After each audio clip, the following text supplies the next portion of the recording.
governors, representatives of governors, ladies and gentlemen, thank you for joining us this morning at this community of practice of the African finance ministers.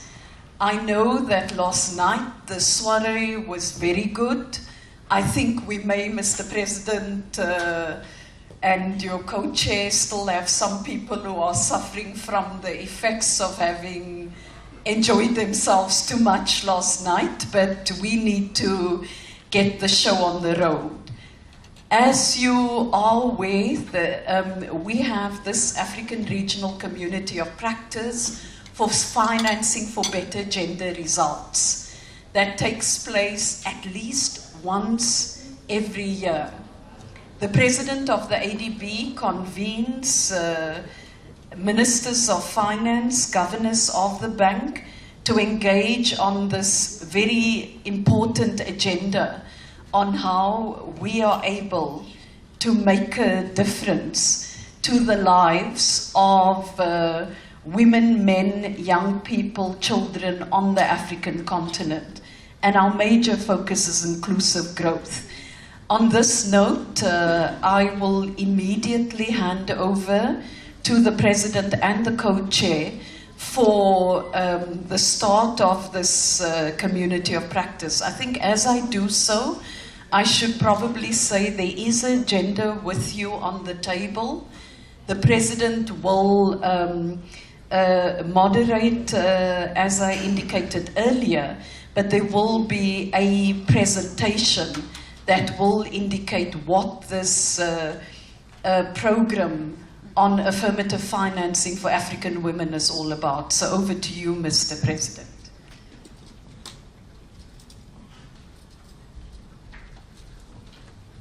Thank you very much, and good morning, everyone. Thank you. Let me right away thank Geraldine for a fabulous job that she continues to do on this particular issue. I recall that in the annual meetings that was held in Rwanda, it was the only session that I actually attended in which I was not invited, but I invited myself. And I remember Governor Gatete was chairing it. So I'm very passionate about issues of women, in particular in development. Let me also welcome all the governors for being here. I think this is really great meeting to have you. And let me say that the statistics before us is such that we know that our economies are driven by small and medium-sized enterprises. We have essentially 50 million micro, small, medium-sized enterprises in Africa. They account for about 70% of all the informal sector. In other words, they operate in the informal sector, not in the formal sector. The other one is that they are very important for employment and also a significant part of our GDP, at about 33% of the GDP of Africa. But as we look at most of this, I think women are the ones that are most important. As I have said before, when we had a structural adjustment in Africa, it is women that actually kept Africa going. And I think that women are very resilient business people, and we need to find a way of significantly supporting them. But when you look at in terms of access to finance, it's very difficult for women to have access to finance. In fact, in some countries, you find that less than 10% of the women that have businesses have access to finance. There's a huge financing gap for micro, small, and medium-sized enterprises in Africa. The size of that, according to the estimates by the African Development Bank, annually can be about $100 billion. And out of that, $70 to $90 billion applies to small and medium-sized enterprises in sub-Saharan Africa alone.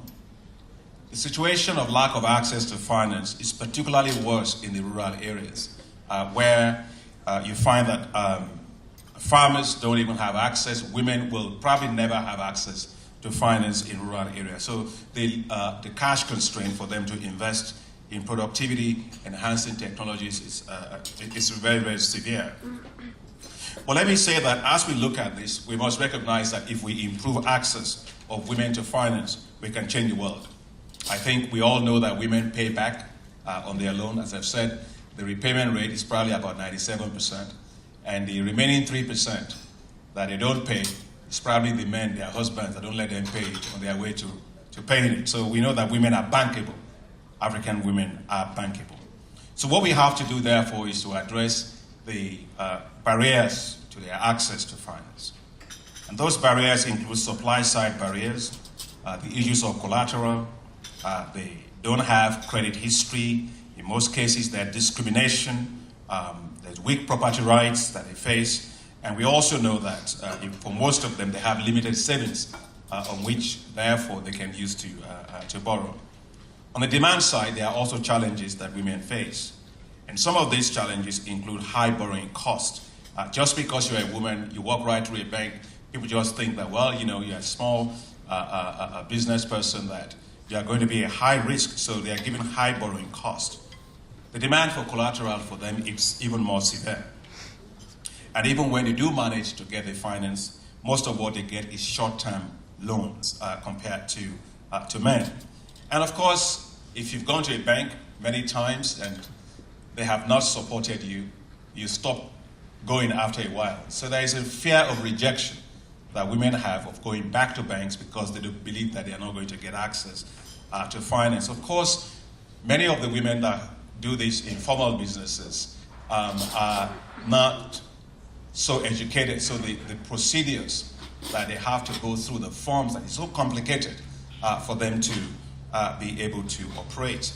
And embedded in the financial system, it's an inherent risk aversion against businesses that are actually owned by women. So we believe that at the African Development Bank, our response to this is what Geraldine and our team have done a brilliant job of developing when I announced that we are going to have what is called affirmative finance action for women. Affirmative finance action for women, in which we will try to mobilize $3 billion specifically for businesses owned by women, small and small, medium-sized enterprises, and also to de-risk the lending by financial institutions to women-owned businesses, to build their capacity, front end and back end, to be able to do that, but also to allow our women to have a good credit history. And therefore, all the things that are on the table that make it difficult for them to gain access to finance, we want those things off the table as far as we are concerned. I think that we will be looking to financial institutions that can dedicate at least 35% of their lending portfolio to women. As I said, if we get the issue of women right, we get this continent right. When women win, Africa wins. I think that's very important for us to keep in mind. Let me also say as I close that within the African Development Bank, we are very strong in terms of gender equality agenda. In our 10-year strategy and also in our high-five strategy. The pillars of what we are working on are as follows. First is to strengthen the legal status and property rights and barriers of women. The second pillar for us is to economically empower women by increasing their access to financial resources. Third is capacity building and knowledge development and all the other things we will talk about during this particular session. So let me just say that if there's any group at all that can change the picture that I've just painted to you, it's actually you, the governors, the ministers of finance of the countries that are here. And as I go, I will give you just one incident so that you understand how powerful women can be in being supported. I was going to India in 1988. I just finished my PhD studies, and I was going to work in India to start my international career.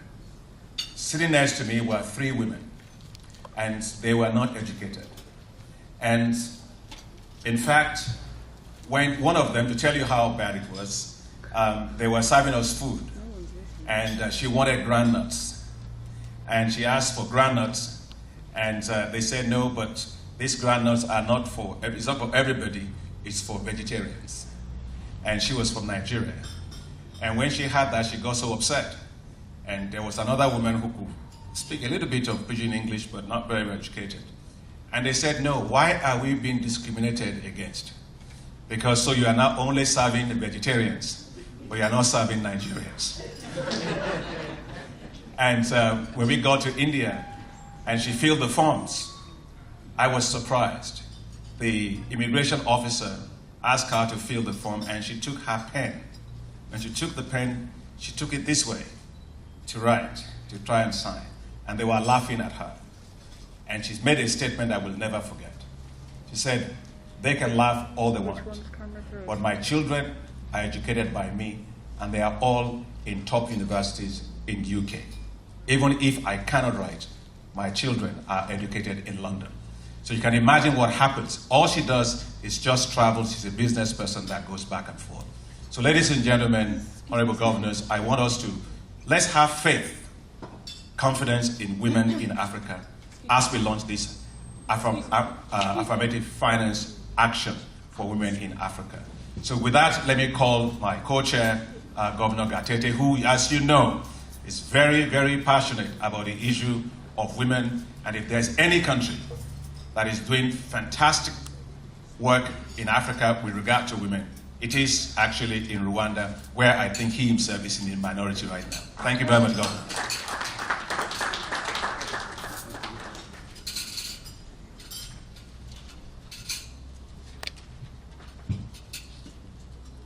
Yeah, thank you very much, Mr. President. I think if there is anyone who is passionate about gender, it must be him. I'm glad that 1 year after taking over the office, this topic is high on the agenda. I was looking at many sessions on just on gender, and as one of my colleagues said, he says this time gender is on the agenda, and it will remain on the agenda until we get it done. Let me tell you, ladies and gentlemen, that after 1994, after the genocide, our president challenged the country because we lost many men. And when we did the census, 52% of the population were women, 48% men. And the president was saying, we are a poor country. We want to develop. We are determined. How do we develop with only 48% of the poor men running the country? And that was really a big challenge, because in Rwanda the issue of gender imbalance was very clear. Because at some point you could not be allowed even to open a bank account without permission of your husband or your uncle or a relative who is a man. The situation was so bad. At that point, then we took a decision for our first constitution, because there had to be political commitment. And the political commitment had to be reflected in what we do. The first thing that we did was, while writing the constitution, the only consensus was that at least we put there a line that is saying that in decision-making organs of the government, at least 30% will be women. And that was a very tough one for us to decide, because we had to force it to make sure that women are included.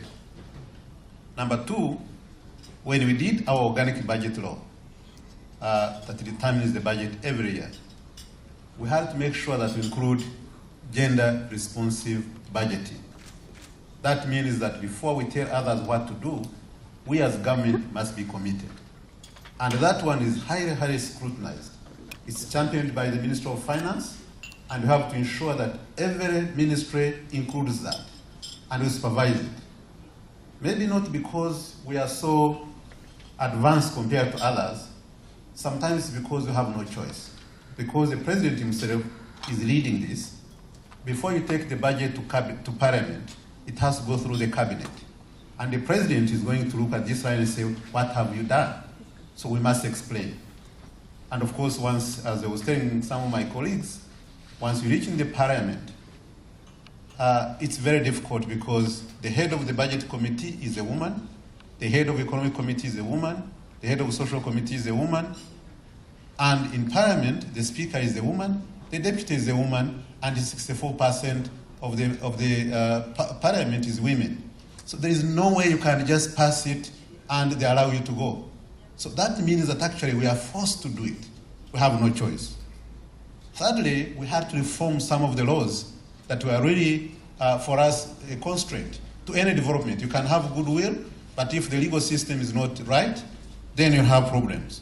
For example, the labor law, which allows equal pay for equal work, that one has to be changed immediately. We had to change the property ownership women had no access to land. Now, when we change that law alone, currently 26% of the land is owned by women only, 18% is owned by men only, and 52% is jointly owned. The rest is for government. This has changed because of the law that we had to change. We had to change the inheritance law and so many others. So this really has helped us. Second, also the institutional arrangement to make sure that from the ministry to the gender council, gender monitoring, data collection, monitoring, all these things is done in a structured manner. And this really has also helped us. We have put a system, we have put an institution in place because we realize that actually women were not accessing finance. The Business Development Fund was there to provide a guarantee, provide 75% guarantee for women, and then to provide also the capacity.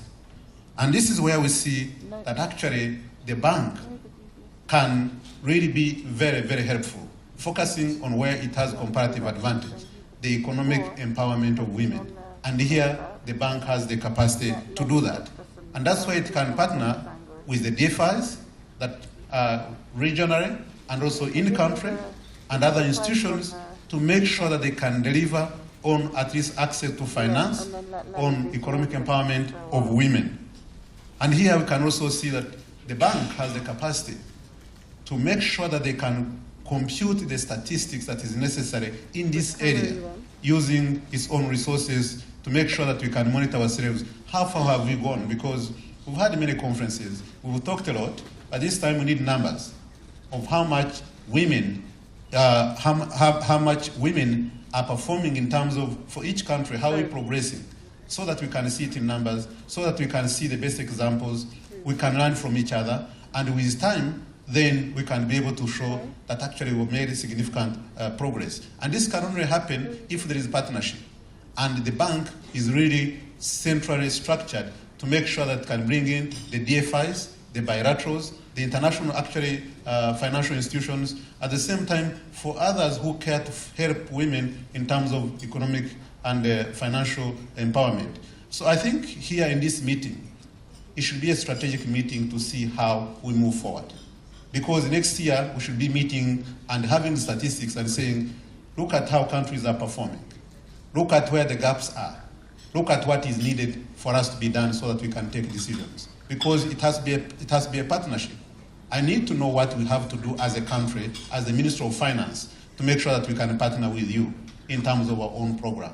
So there has to be a dialogue, but then we need numbers, we need a direction, and then that way then we can make progress as we move on. So on this note, I just wanted to thank you, Mr. President.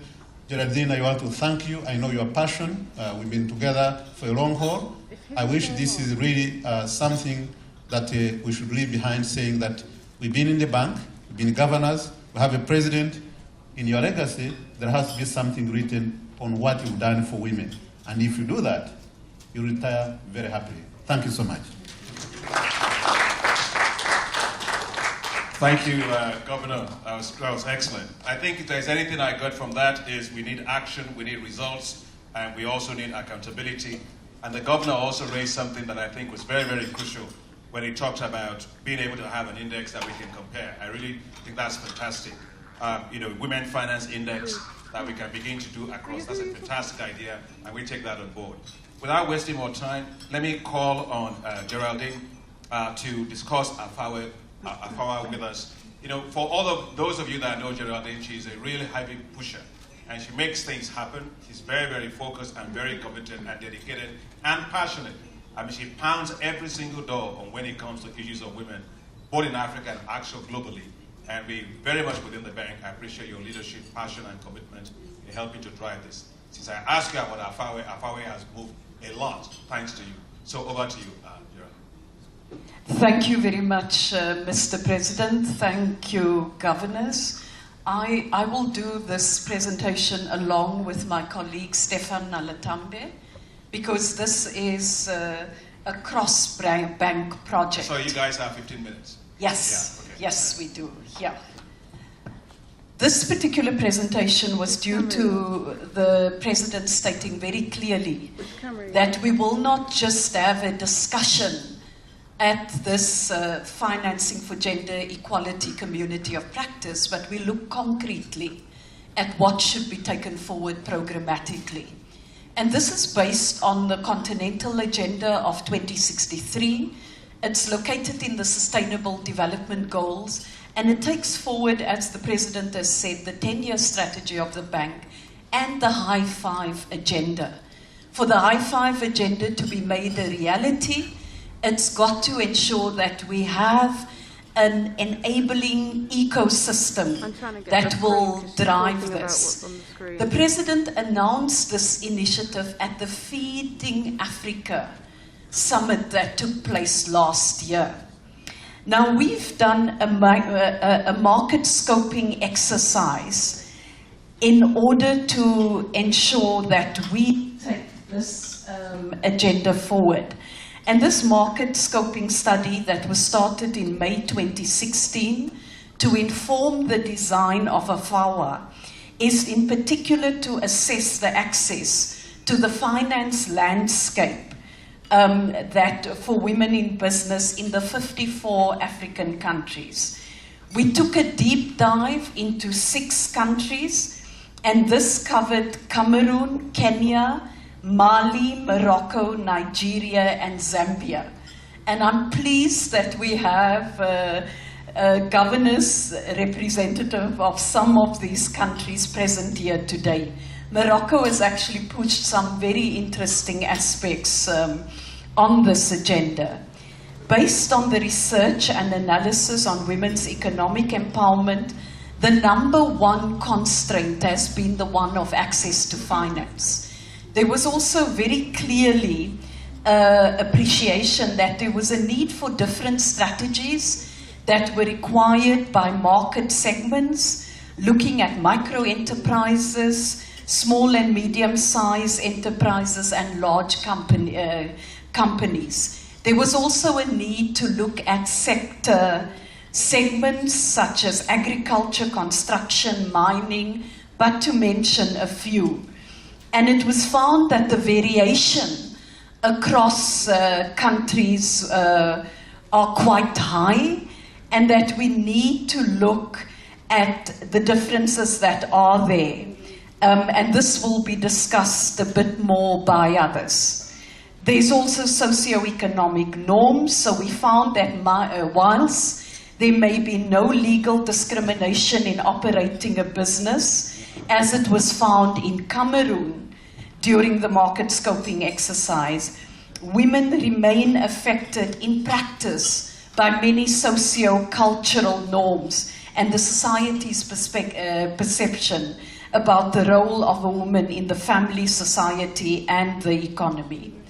We also, through the study, drew on a few examples because there's been a wide range of responses from government, private sector, and civil society. And we've seen various global studies. You've seen the McKinsey study that's been there in recent times, and so on.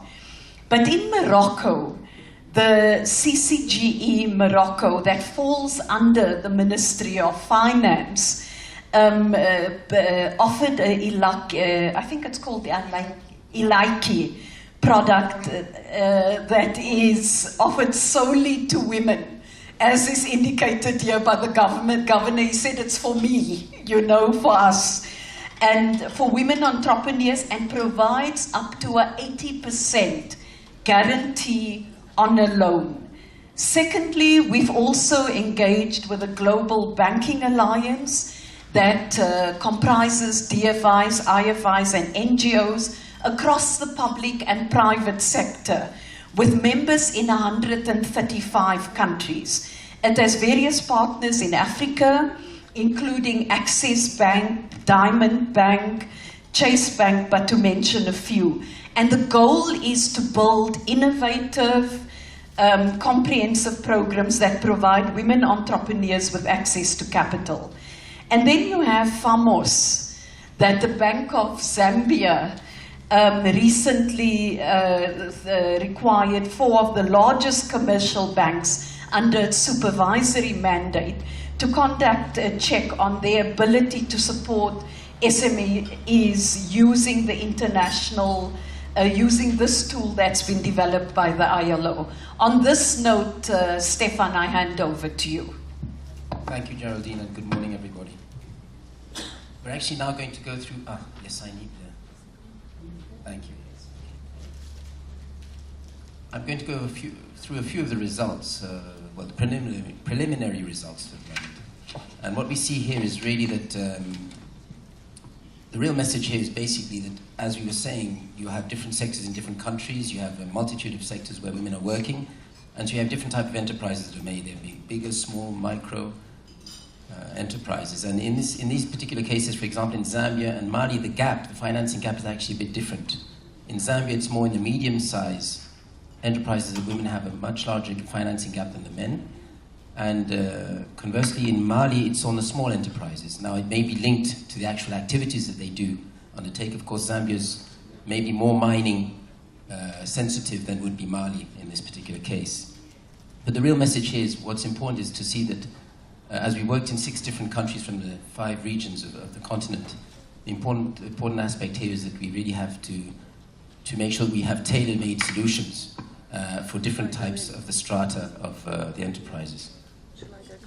Now, the financing gap, we've spoken about it, the President mentioned it a bit earlier on, that $100 billion per year for SMEs, and of course one can break it down. From our study, we see that the financing gap for women is close to 42 billion and per year, and of course this is, it's a subset of what would be for the SMEs or for other different types of financing gaps. But fundamentally here, what is interesting is actually the North and the West accumulated actually represent over 50% of this gap. So of course we see that that's where we may have a bit more work to do, or the others are already working on it quite substantially. What's our objective at AFAWA? AFAWA is a program, and it's a program that's allowing us to actually already deploy the instruments that the bank is using. And of course, it's not going to be the bank alone working on this, but as you know, we are a AAA institution. Our president is also a AAA, so we offer AAA solutions, which is available, accessible, and affordable. This is what we hope to be able to do. And the goal for us is to mobilize up to 3 billion through a partnership approach, as was mentioned by Honorable Governor Gatete earlier on. The partnership approach is extremely critical here. And we have already had discussions, Geraldine and some of the team were yesterday in discussions with the MDBs that are here. And we, of course, had some very positive discussions, which we hope to take further. And we ourselves will be contributing over 150 million of loan capital. We, of course, will be providing some technical assistance, and I'll get into that a bit further on. But what's important is we will have an impact-driven focus, as was mentioned. We need to be accountable, we need to deliver on results.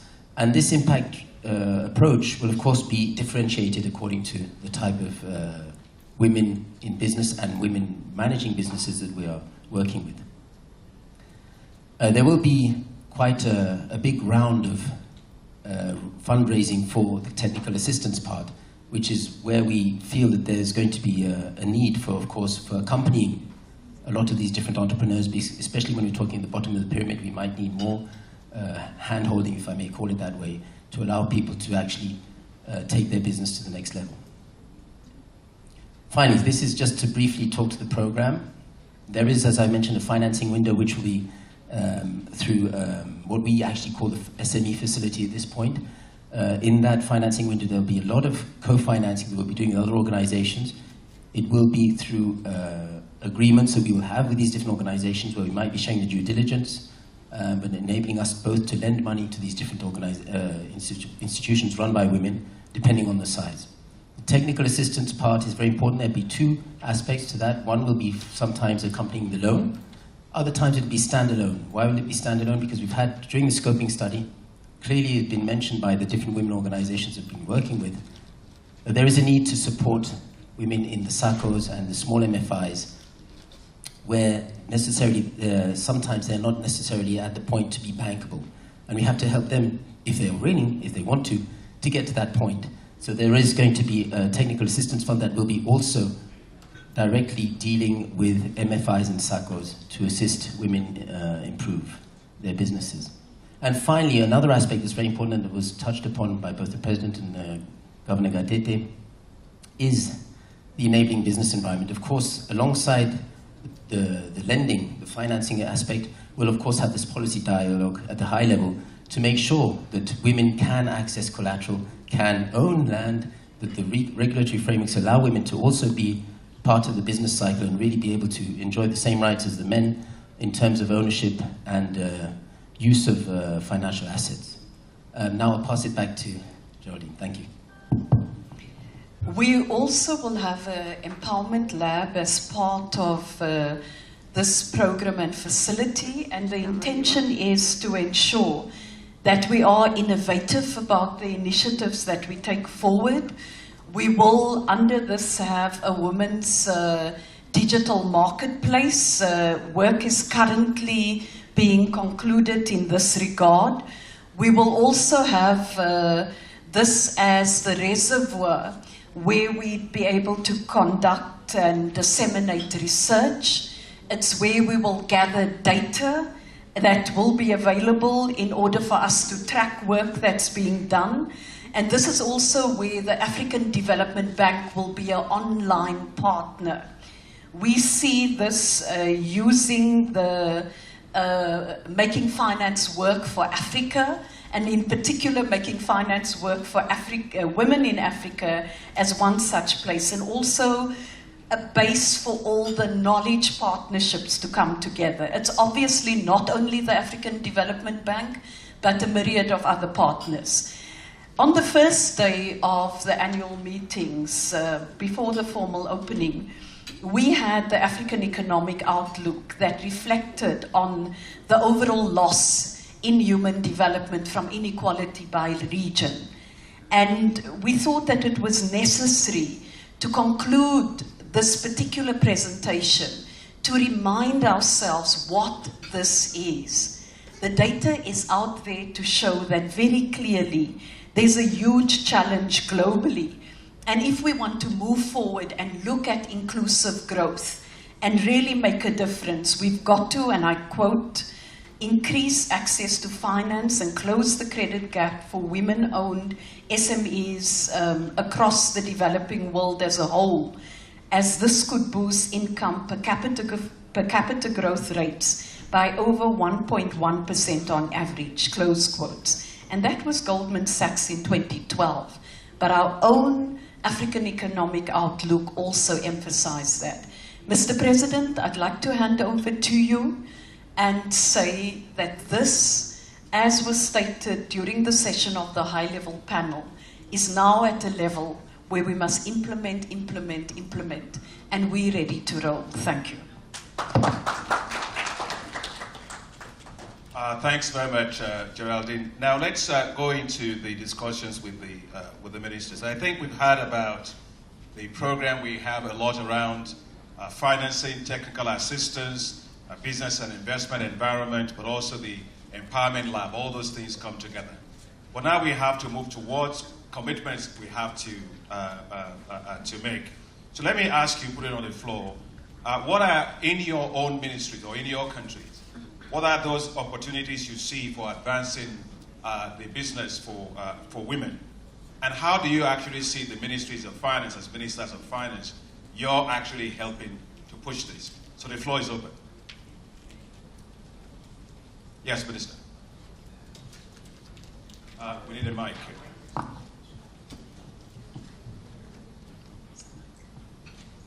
Thank you very much. I'll try to be brief. I come from Botswana. I'm the Minister of Finance in Botswana. Very heavy task, I must say. I would like to say that in Botswana, our efforts towards engaging women is work in progress. We didn't start with providing finance, that aspect of it. We started with empowering women in terms of giving them positions of responsibility. That's where we started, and I'm glad to say that I think we are making progress in that regard. For example, we have our Speaker of the National Assembly is a woman, Attorney General is a woman, the Governor of the Central Bank is a woman, the majority of permanent secretaries are women, judges in the judiciary, there are a number of judges in there. But in the area of financing for women activities, we have just started. We have a Department of Gender, the Ministry of Home Affairs. We didn't just stop with creating a department, but we also have created as a government a fund within that department. And this is the fund which is used to promote and finance income-generating projects that are promoted by women. I know that in the private sector, the women are also coming together to form their own clubs, women in business and so forth. I'm not aware of direct government support in that respect, but certainly we do have moral support. One thing that I think we have done well, which could also apply to women, is in respect of youth. Because in each ministry we have got a youth development officer who is responsible for promoting youth activities, including the financing thereof. We have a youth development fund. So I believe that maybe one thing we can do in the future is to have a similar structure of women development officers, if something like that, who can promote the activities of women. Finally, something I have learned, because I'm here to learn as well, and I've learned a lot, I must say, is the idea of a government responsive budget, women responsive budget. I think it was said something like that. Yes, it's something that I have learned. We'll try it in Botswana. Thank you. Thank you very much, and yeah, let me take a woman first. Yes, Minister, vous avez la parole. Merci. Merci, Monsieur le Président. Et je voudrais dire que je ne suis pas le ministre des Finances de la Guinée, mais je suis particulièrement intéressée par cet aspect des activités de la banque. Et j'ai le grand plaisir d'informer ici ceux qui sont présents que la Guinée a déjà fait un grand pas dans cette direction-là. Le nouveau gouvernement qui est en place compte 7 femmes et tous les postes clés du gouvernement sont occupés par des femmes. Les finances, le plan, les travaux publics, l'agriculture et les affaires étrangères et d'autres ministères. Donc, pour la Guinée, la question ne se pose pas.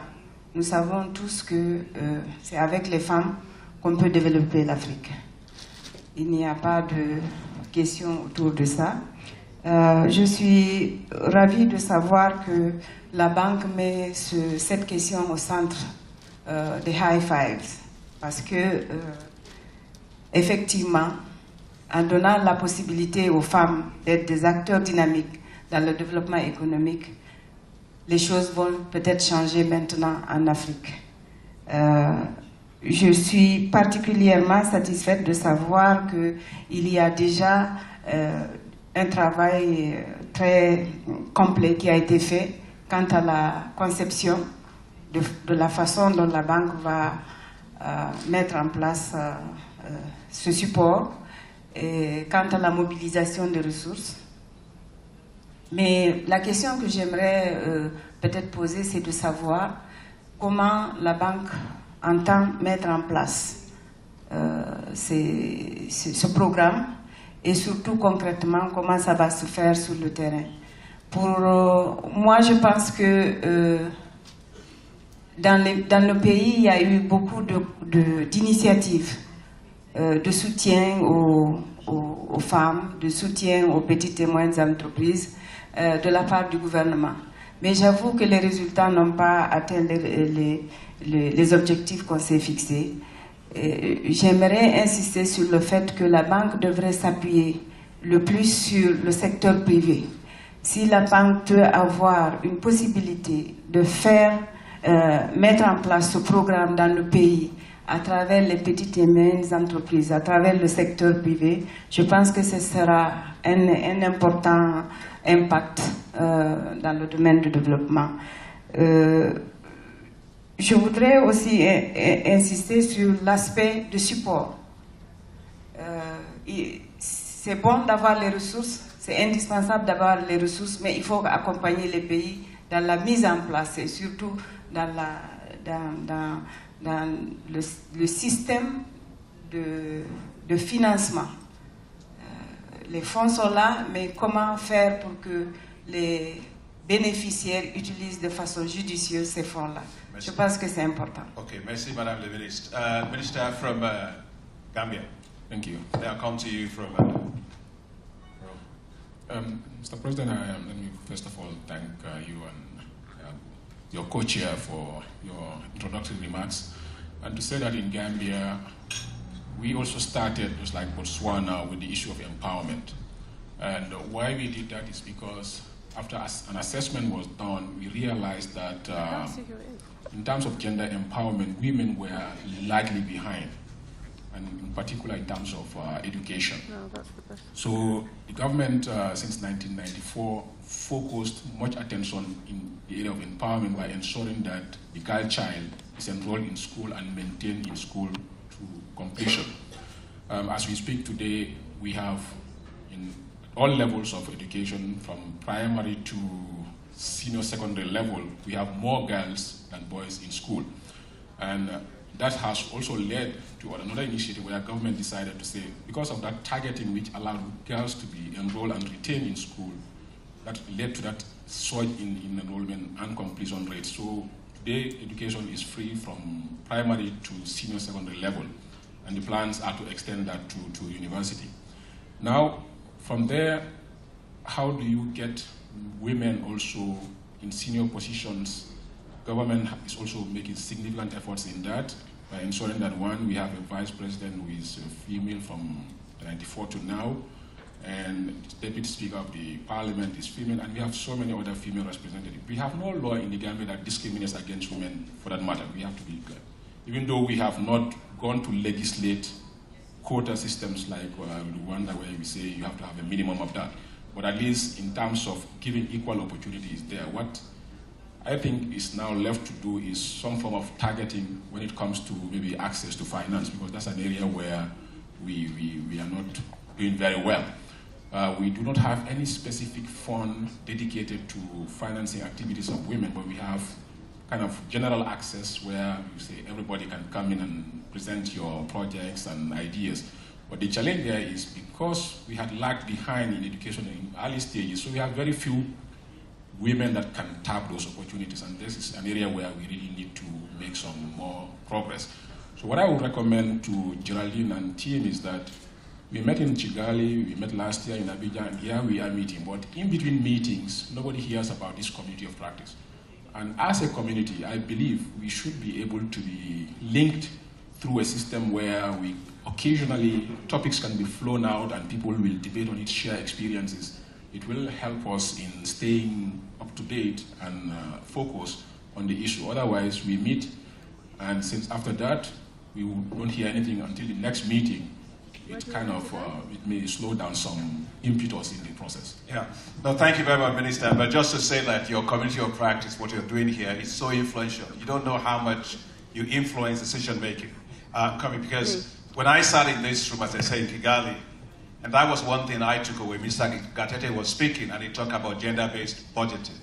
I got away from there. So when you elected me as president, it was in my head that we had to do something about it. So you really don't minimize the influence you have from the things that you were saying here today. But let me go to the minister, and then I'll come back to you. Minister, vous avez la parole.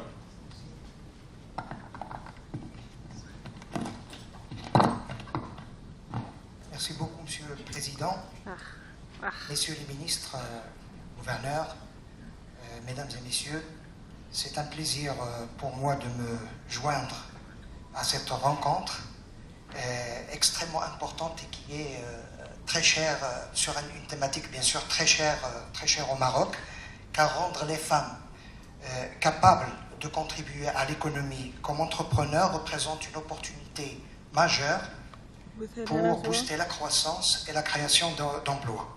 Je remercie Madame Géraldine qui a cité le Maroc et qui l'a évoqué en tant qu'exemple. Et je voulais ajouter par rapport à ce qui a été dit que en plus de la Constitution de 2011, dans laquelle bien sûr les droits basiques sont accordés aussi bien aux femmes qu'aux hommes, les mêmes droits basiques et les mêmes libertés économiques, libertés publiques et économiques.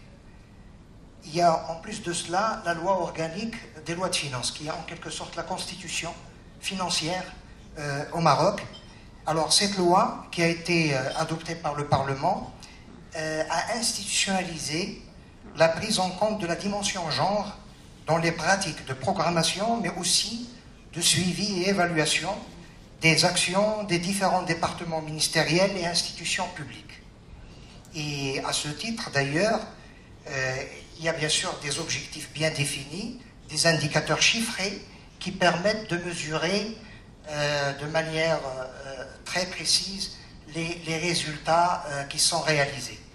D'ailleurs, le budget genre, ce qu'on appelle le budget genre, est maintenant reconnu par les Nations Unies comme étant une démarche pionnière. Alors, bien sûr, des stratégies et des... Monsieur le ministre, vous pouvez faire ça très rapidement. Il y a bien sûr des stratégies et programmes qui ont été mis en place. Et je voulais juste, bien sûr, en plus de la possibilité pour la femme entrepreneur, si vous voulez, de bénéficier de garanties dans le cadre du programme qui a été mis en place par la CCG, qui a été cité par Mme Géraldine, qui s'appelle Ilaiki, qui donne 85% de garantie du montant, bien sûr, accordé par les banques, 85%, ce qui est spécial pour la femme. Il y a également, bien sûr, d'autres programmes qui permettent aux femmes de créer leur entreprise. Et c'est ainsi qu'il y a beaucoup d'entreprises qui ont été créées par les femmes marocaines, aussi bien dans le service, le commerce, l'industrie, et le taux d'activité entrepreneuriale par rapport à la population en âge d'activité est le plus élevé au Maroc par rapport à l'Afrique du Nord et même au-delà. Il y a aussi la microfinance. Mais donc c'est très important, je voulais ajouter un point par rapport à la microfinance, c'est que les femmes en bénéficient plus que les hommes. Et elles sont, comme vous l'avez dit, Monsieur le Président, elles sont bancables, c'est-à-dire qu'elles payent bien, je dirais, leur dette. Et en plus de cela, les femmes, il y a une étude qui a été faite et qui montre que 59% des femmes, bien sûr, des entreprises qui sont dirigées par des femmes, elles ont plus de 10 employés, et c'est généralement des femmes. Donc la femme pour la femme. Thank you. That's great. Women for women employment. I think that's really great. One thing that you said here that's very important is your 85% guarantee for women, which is de-risking it, which is very important. Let me take Madame la Ministre de Tchad.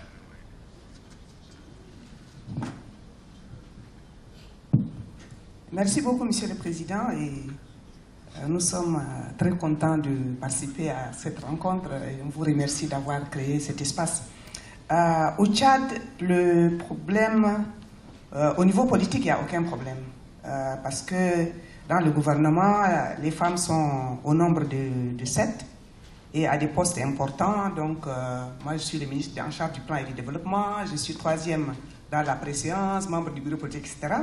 Il y a l'aviation civile, secrétaire d'État aux affaires étrangères, secrétaire d'État aux finances, secrétaire général adjoint du gouvernement, de la santé, et tout ça, c'est des femmes. Et il y a un quota de 30% qui est accordé aux femmes, donc il y a une loi pour l'accès à des postes de responsabilité. Le problème, c'est au niveau des femmes entrepreneurs et des femmes rurales. Donc au niveau des femmes entrepreneurs, le manque crucial des financements existe, mais c'est surtout aussi le savoir-faire, et les femmes ne sont pas du tout informées. Donc elles ne savent pas à qui s'adresser, à quel sens se vouer. Qu'est-ce qu'il faut faire pour avoir des garanties, qu'est-ce qu'il faut faire pour comment faire une étude de faisabilité, un projet bancable. Et là, Monsieur le Président, vous êtes en train d'apporter une contribution très importante à travers le lycée des jeunes filles, parce que l'éducation commence à la base. Et donc nous fondons beaucoup d'espoir sur ces lycées des jeunes filles. Au niveau stratégique, bon, heureusement que c'est à notre niveau que ça s'est fait, donc dans la vision 2030, du Tchad ou bien le plan quinquennal 2016-2020, la problématique est prise vraiment en charge. Et les financements, c'est vraiment pour les PME, les micro-entreprises, les secteurs informels. En N'Djamena, même en N'Djamena, sans parler des zones rurales, les femmes sont très pauvres. Vous trouvez une femme qui ne peut même pas avoir 10 000 francs pour vendre des cacahuètes. Donc les microcrédits sont très importants pour les femmes.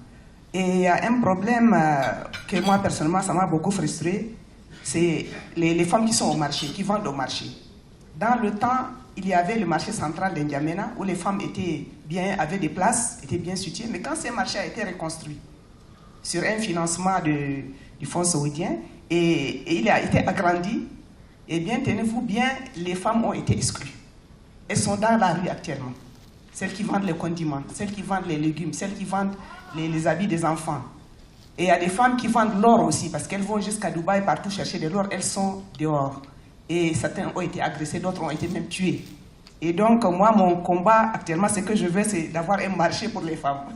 Un marché pour les femmes. Et les femmes rurales, c'est la réforme du code foncier. Voilà, la réforme du code foncier, parce qu'elles n'ont pas accès vraiment à la terre. Et pour terminer, je voudrais inviter Fawa à s'intéresser au cas à la Mauritanie, qui est un cas d'école. Parce que les 2 grands supermarchés de Nouakchott appartiennent à des femmes. Les hôtels appartiennent à des femmes. Des boutiques, etc. Donc je ne sais pas quel est le secret, ça serait bien d'étudier. Ça, c'est où ça? Merci, en Mauritanie. Ah, ok. Il faut que vous faites une visite là-bas. Bon, moi j'ai séjourné 3 ans quand j'étais à la FAO. Vous étiez influencé là-bas. Voilà, mais j'ai vu ce que j'ai vu, vraiment, c'est très encourageant. Merci, Madame la Ministre, c'est très important. Des points très importants. Ministre de Madagascar. Merci beaucoup, Monsieur le Président. Disons que dans le cas particulier de Madagascar, nous avons déjà, si vous voulez, une base juridique très claire par rapport à cet aspect genre, puisque nous avons déjà signé, disons, une convention contre la discrimination des femmes. Et nous avons déjà aussi un plan national de développement genre. Donc, sur le plan juridique, je pense qu'il n'y a plus vraiment de problème. D'ailleurs, ça se voit au niveau de la nomination des femmes au niveau, soit au niveau du gouvernement, soit au niveau des sénateurs. Mais là où il y a le problème, c'est au niveau, effectivement, de ce manque d'accompagnement pour faire en sorte que ces femmes-là puissent jouer vraiment leur rôle. Alors que les femmes, nous les connaissons tous, hein, ce sont des hard workers, comme on dit. Ce sont des femmes qui font preuve de rigueur, qui sont très tenaces au travail et surtout qui gèrent bien les finances. Donc il faut qu'on arrive à trouver effectivement des mesures d'accompagnement pour les aider à s'épanouir. Donc dans le cas de Madagascar, là où il faut peut-être accorder une importance particulière, c'est au niveau des femmes rurales qui travaillent beaucoup, mais comme l'a dit mon collègue du Tchad tout à l'heure, il y a vraiment des problèmes au niveau des réformes foncières et tout ça. Et il y a aussi des femmes artisans qui sont très très compétentes, mais le problème c'est qu'ils n'ont pas les financements nécessaires pour pouvoir s'épanouir. Donc il y a ce problème de financement-là, mais surtout, Monsieur le Président, il y a donc ce renforcement de capacité qu'on devrait vraiment financer pour que les femmes puissent jouer leur rôle dans l'économie. Merci. Okay. Thank you very much. I think if there's something that we've all talked about is that in all your countries, from Botswana to Guinea, and also to Gambia, to Madagascar, to Chad, and also to Morocco, it's clear that women are given a place of importance in your policies. In fact, also in Rwanda and others, that in fact women are occupying very important positions. So basically we have no choice. If women are in all those positions, then we must be producing results, actually. So I think let's shift the conversation now a little bit to the AFAWA more concretely. So what are the things that within your ministries, as ministers of finance, you've listened to Stephen and also to Geraldine. This program responds to several of the things that you're saying.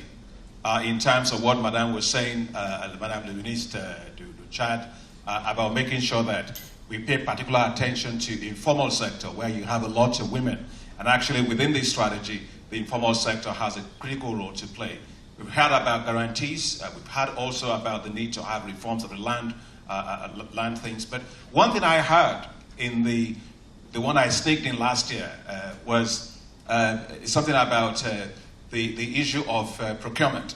To have affirmative laws in terms of X% in terms of public procurement going to women. And I think we should also keep that in mind. It was a great thing that came out of that. So the floor is open. What can you do? You are the champions out here. And really, we want results for women. As Geraldine says, we don't want to keep talking about this. We as a bank want to make sure that we deliver results for women. That's the only thing that matters. And I can't think of anybody else being the champions than you that are here and other ministers. So what kind of things are you willing to take as our champion for this to make sure it happens, our power happens in your country? So I'm going to call on you one by one. There are others that I might not have called, but all ministers that are here, please, you are the champion. So je vais commencer tout de suite avec, is there any minister that has not spoken? Yes. You're number one champion. Thank you very much, President. Just to share Angolan experience, we have 52% of population is women. Yeah. In this total of population, 32.8% are women between 25 and 64 years old. Those women, they start in 1999. They start the association. 10 years later, they organize and establish an Angolan Federation for Women Entrepreneurs. In the moment, they have more than 4,000 women in this association. They work with the 4 banks. One of the banks is a public bank, and the government established a lot of programs to empower the women. One of the instruments was a warranty credit fund, just to avoid the problem to access the fund. So the Minister of Finance of Angola will continue to promote the empowerment of women in the next years. Thank you very much. Thank you very much. Minister. Merci, Monsieur le Président. Je pense que solutions, what are you going to do? I'm asking for commitments. L'une des dispositions qu'on peut avoir, c'est avec la banque, d'avoir une facilité auprès des banques commerciales, genre ligne de crédit, qui est dédiée uniquement au financement des petites et moyennes entreprises pour les femmes. Comme les fonds que vous mobilisez sont des dons, je pense que c'est une possibilité de résoudre le problème du coût de financement. C'est aussi une possibilité de résoudre l'aspect assistance technique qui peut être incorporé dans ces lignes de crédit et qui seront mises à la disposition des femmes. Fantastic. I'll come back to you, but let me go back to Minister from Gambia. I think I was going to come to the same conclusion to say that, as I said earlier, we do not have a specific targeting fund to finance women activities, and I think this is something that we can consider looking at. We have the base, which we have set up a social development fund that kind of provides microfinance support to organizations and enterprises that are engaged in small activities. Maybe we can look at it further with a view to saying that a certain percentage of their activities have to be specifically dedicated to women. That's something we can possibly look at. Thank you. Minister from Madagascar. Je vais être très bref. Premièrement, appropriation par le pays, c'est-à-dire budget sensible aux gens. Deuxièmement, comme on l'a dit tout à l'heure, discrimination positive en faveur du financement pour les femmes. Dans ce cas-là, on peut parler de garantie sur les crédits, comment faire pour que les femmes puissent avoir accès au crédit. Et troisièmement, renforcement de capacités. Merci beaucoup, Monsieur le ministre. Madame le ministre du Tchad. Oui, moi j'adhère à tout ce que mes collègues ont dit. Je voudrais juste ajouter qu'il faudrait aussi mettre une ligne de crédit spéciale, donc une attention particulière aux femmes rurales. Et je pense que pour vous, en Tchad, cette situation de marché là, il faut qu'on règle ça. Oui.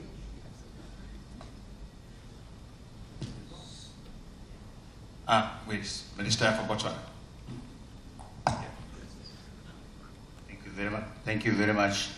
In terms of the champion, as I've already indicated, my champion will be the Minister of Home Affairs, where there is this Department of Agenda.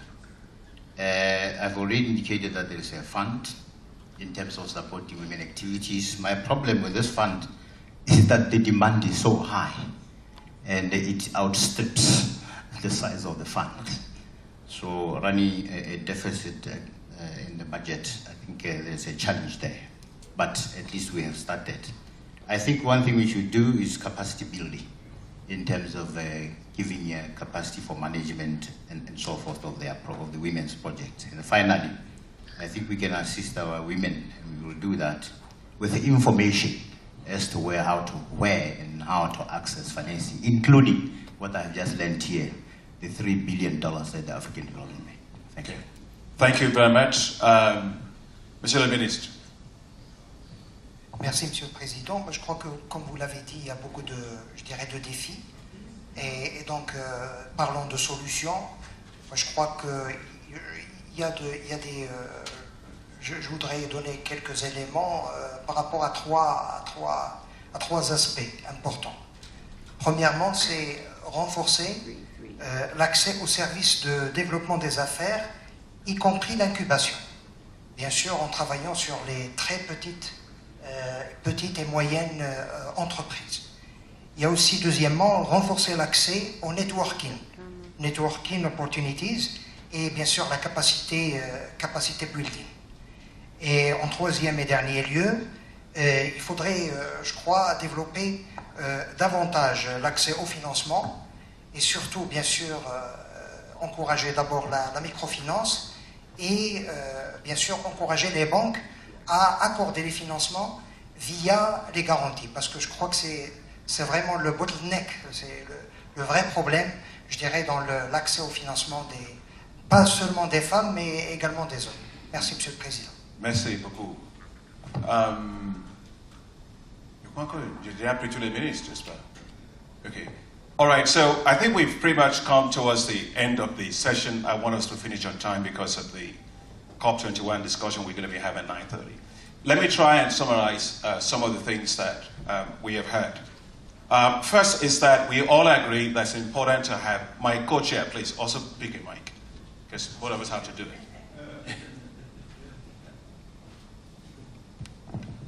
Yeah. So maybe let me just say a few things I had, and then we can. I think we had that we need to have positive discrimination in time for women. So we all agree, right? Will you agree? Okay.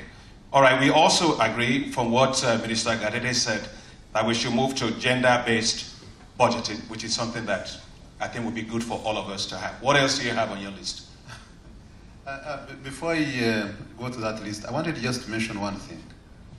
Somehow we need to differentiate when we say gender gap requires everything from governance, legal, social, but I think if we focus on our competence, on the economic side, on the financial side, we have the power here and we have a big influence as finance ministers.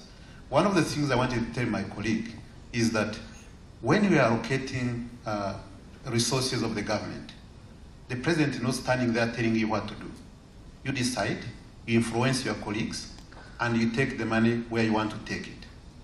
Whenever you want to make sure that the financial system also addresses specific policy issues, like this gender financing, we are the ones who liaise with the central banks, we are the ones who liaise with the banking system, we are the ones who liaise with any partners, we are the ones who talk to AFDB, we are the ones who talk to the World Bank, we are the ones who talk to anyone.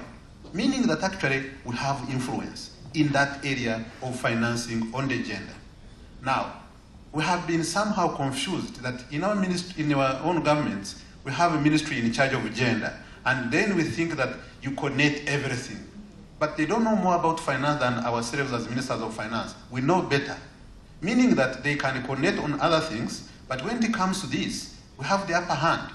We are the ones to think through, as we think about the budget, as we think about complex issues, we are the ones to sit there and say, how do we handle this? For us, we have a unit. We have the gender focal points in every institution. We are the ones on that area of finance and economic empowerment, just for women to take the lead. Nobody else is going to do that. They can take the lead in other areas, but on this one here, I just wanted to say the Minister of Finance has to take the lead. I agree with Governor Gatete, and I think just to frame that in a concrete action is that we will want to take that point and say the Ministers of Finance and the central bank governors should convene meetings within their countries with all the banks that are there and the microfinance institutions to talk about the issue of AFAWA first, but also to talk about how to de-risk the financial markets specifically for women. He's absolutely correct. When you take the leadership, the financial system takes a cue from you that this is very, very important for you. So I think as a concrete action, that's something that I think we should do. Just to share my own experience very quickly in less than a minute. When I was Minister of Agriculture in Nigeria, everybody said, well, agriculture doesn't pay. Don't fund it. We had less than 0.7% of total financing of the banking sector going to the agricultural sector. I called together, just like we are here, all the chief risk officers of all the banks into a room for 3 days. Can you imagine? Risk officers, their job is to tell you no. Okay? And so we asked them, what's your distribution of losses if you are lending to this sector? You went from 80% to 100%. Do you want to lend? No, we don't want to lend. Makes no sense for us. Then we said, the minister from Morocco was saying, what if we put a guarantee facility in? What if we fix the value chains that you think are risky and with embedded such costs in them? What if we fix those things? What if we help you to build your front office capacity and your back end capacity to price risk properly? And we did all those things for them. On the third day, we got together, we asked them, what is the probability distribution of losses that you will have? One of the chief risk officers got up and says, I think that we will have 10%. We were coming from 80%. All the other chief risk officers shouted her down. They said, you cannot be right. It cannot be less than, it cannot be more than 2%. We put that program in, $350 million to the Central Bank of Nigeria. We ran it for 4 years, still going right now. We moved the total share of banking, financing going from the banking sector to agricultural sector from 0.7% to 5% in 3 years. Total banking sector lending. Till today, the non-performing loans less than 2%. So I think we should do the same here, since all the evidence suggests that women pay back. And so it's not a question that they are risky. It's just that there are all kind of other barriers. So let's be quite innovative and take that as a big action that we can do. Minister, what else do you have on your list? What else I have is very, very clear. As finance ministers, we cannot take decisions without measuring ourselves. We need the index. We need to know what are the elements in that index, what should be our target, where are we, so that we have a clear baseline. So the index is one thing. Then another thing is every year, at least comparing the best examples in many countries so that we can share. This is what is happening here. This is what you can pick and choose what you think can help other countries. And we don't have any other institution that can be able to compile such a good experiences that we can share among ourselves. Okay. Minister, let me make a commitment for us as a bank on the first one that I said. We will organize the first meeting of the bankers and microfinance institutions with central bank governors and ministers of finance around this particular issue. The second one is from what you said in terms of, which was a point also raised by the minister from Gambia, that on the issue of a newsletter, but also we form also a website just for the community of practice of ministers of finance. We keep them summarize best practices, what is happening, keep the issue on the agenda as a critical item. Governor, what else do you have? The rest is the coordination at the country level. Before even the African Development Bank comes in, there has to be, because the private sector in terms of the financial institutions are involved and so many others, but also the organization of women. There are many.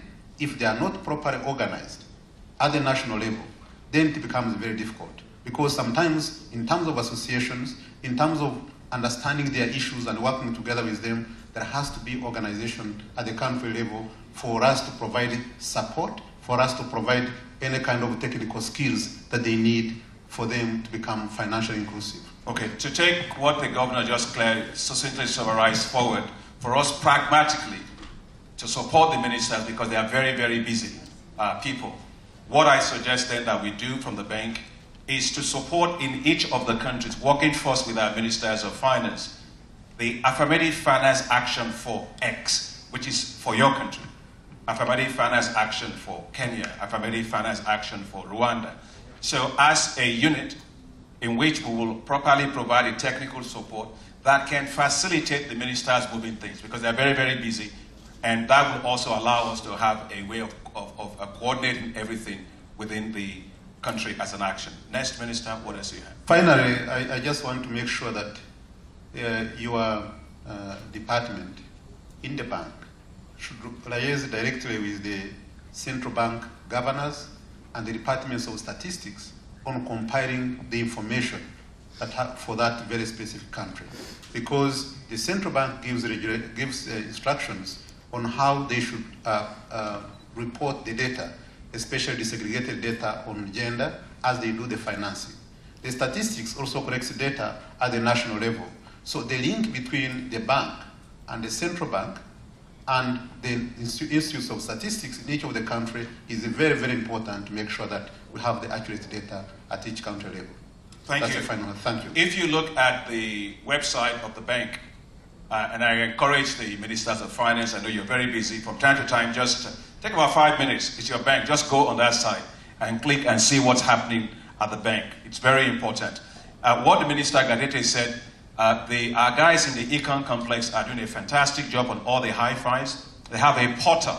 That's a very well populated portal, looking at statistics, data, all kind of things on all the hi-fis by country.